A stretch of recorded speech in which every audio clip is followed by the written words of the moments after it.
Hello and welcome to the Capitol Report on NTD Television. I'm Steve Lance. We're just now 4 days away from a potential debt default, and the Senate is racing to pass the debt ceiling bill just after the House voted it through last evening. But why do some senators say they'll give it a hard no? NTD's Iris Tao has more. As the clock is ticking, the House last night passed the debt ceiling agreement struck between President Biden and House Speaker Kevin McCarthy, despite some opposition from both sides of the aisle. And now the drama is moving on to the Senate, where the leadership is saying that they do want to see this bill passed by the end of today, if not tomorrow. But we're also seeing some GOP senators voicing opposition to this bill, saying that it does not do enough to cut spending or address some issues, for example, like Senator Josh Hawley's bringing up, to cut the trade deficit with China. Watch. They borrow as much money as they can possibly borrow until January of 2025. There's nothing conservative about that. Oh, I'm not going to vote for it. We've got to get serious about our trade deficit with China, which in my state has cost us 60,000 working class jobs. This bill does nothing to address that. What specific measures when it comes to China will you be proposing? Well, what I have proposed is a 25% across the board tariff until our trade deficit is zero. So now more than a dozen senators have come out to say that they're going to vote no to this bill in the Senate, with some of them actually trying to introduce amendments to the floor to try to add or change things in this bill to try to fix it, in their words. But we do know that these amendments, even if they get introduced and get voted on, they're unlikely to pass because no one is actually trying to block the whole process from moving forward. For example, Senator Josh Hawley told me that he would be shocked if the whole process would go beyond today or even tomorrow. And another GOP Senator, Mike Braun, told me that he thinks it would be crazy if anyone actually tries to slow the entire process down. So we are expecting this bill to move forward rather quickly. And that's also what the Senate Majority Leader Chuck Schumer is also trying to urge members to do. He's basically saying that no one should cause any troubles because it could risk a default. Watch. At this point, any needless delay or any last-minute holdups would be an unnecessary and even dangerous risk. And any change to this bill that forces us to send it back to the House would be entirely unacceptable. So overall, senators are sounding pretty optimistic about passing this bill today or tomorrow and then getting it to President Biden's desk, of course, before the June 5th deadline.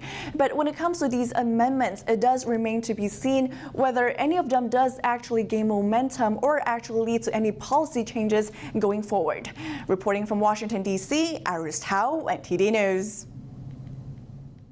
A drag show initially scheduled for today at an Air Force base in Nevada has been canceled. This is after Congressman Matt Gaetz questioned the Pentagon over the event. The drag show, organized by the Nellis LGBTQ+ Pride Council, was set to take place at Nellis Air Force Base. The group has now announced, quote, the DoD has directed commanders not to host drag events on military installations.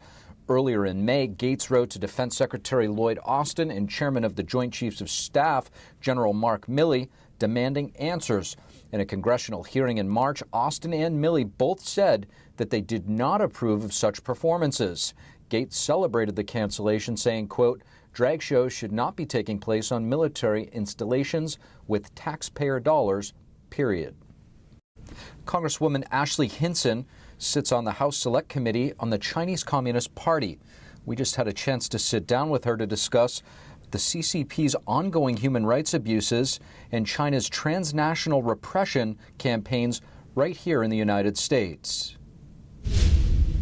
Congresswoman Ashley Hinson, thank you so much for joining us. Thanks for having me, Steve. Congresswoman, you're a member of the Select Committee on the Chinese Communist Party. You've been digging in, you're finding out quite a bit as we go along here. Now that you have been learning more about the CCP, has the level of importance of this committee been elevated? Well, I think right out the gate, we learned about the oppression happening in China, the human rights abuses, the spying that's been happening, not only of the Chinese Communist Party on their own people in China, but here in the United States. And as we've tried to expose that, I think we have elevated the conversation amongst our colleagues as well about the threat that the CCP poses here at home. And I think that's what's made it very real for people, is understanding that, oh, this is not something we can continue to wait on. We've been asleep at the wheel for so long. We have to take action. And I think you've seen some true bipartisan work come out of our committee where everybody seems to be aligned in that. We obviously put forth our recommendations, the 10 for Taiwan policy that's really designed to help bolster military and move forward in ways that we can help support Taiwan, as well as our report that we passed out of committee on the human rights abuses of the Uyghurs. So we have aligned and united in this mission to expose the CCP for what it is, hold them accountable, and it's high time we do that. To your point, unprecedented action just taken recently by the Department of Justice, indicting 2 Chinese nationals for espionage, what seems to be alleged, where they're trying to influence the IRS to go after Falun Gong practitioners, a group that's being persecuted now for over 20 years. What are the implications of this case? Well, I think this is just scratching the surface, right? There is nothing more that the Chinese Communist Party hates than people who are pursuing freedom, people who want to practice the religion they want to practice, what we have here in the United States. And that's a threat to them. And so what we've seen with this case specifically is exactly that. We've called that out. We're holding them accountable. But unfortunately, I believe that this is just one of many cases that we're going to see of them trying to exert influence, oppression. Just recently we learned that there were spies who were posing as tourists trying to get onto one of our military bases, Chinese spies. So this is happening in our backyard every single day, whether they're trying to bribe an IRS official or sneak onto our military bases. They are not a friend to us, and if we don't hold them accountable and show them that we're strong and we mean business, they're going to take advantage of that like they have for decades. So back to the CCP's human rights abuses. July 20th will mark the 24th anniversary since the persecution of Falun Gong practitioners. Within that 24 years, we've seen unprecedented crimes. Forced live organ harvesting surfaced in 2006. These are people that, while they're living, normal citizens, religious believers, having their organs extracted by state-run hospitals in China. Speechless.